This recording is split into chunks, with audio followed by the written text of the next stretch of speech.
and George McGuinness have been watching what's been a very encouraging first half for Northern Ireland. Just disappointing to concede that goal right on the stroke of half-time. Your thoughts, Josh, on that first half display by Northern Ireland? Yeah, listen, I think it was a professional performance. We managed to go one goal up. Stuart will tell you, the sort of square balls across your backline as a defender is a no-go.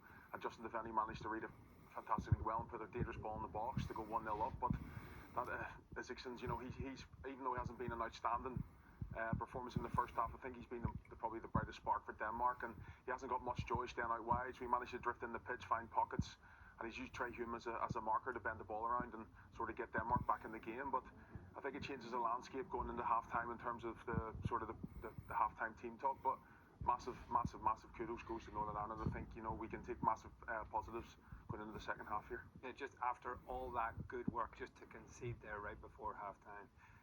Yeah, it's certainly changed what we were going to talk about. I know you're right at the last, but I think defensively it's been a good first half from Northern Ireland. They haven't had a lot of the ball, and they managed to get the goal and go 1-0 up, and that's the type of probably performance that we expect from Northern Ireland away from home against the quality of opposition that Denmark is.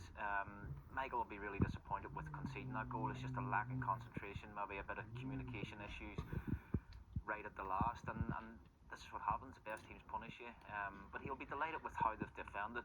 Can they be a wee bit braver and better on the ball and try to get us higher up the pitch is what he'll be asking from them at half time. You both worked with Michael O'Neill and played in games like this. How much emphasis does he put on the work and the preparation that you have to do without the ball? Because Northern Ireland have spent a considerable amount of that half defending. Massively. Listen, I think the most energetic boys in the positions on the football pitch will be sort of the 10s and sort of the fullback areas. He would have painted pictures all week in terms of not dominating possession, but being comfortable when we don't have the ball, not getting too eager, not getting worried about teams sort of having balls sort of in our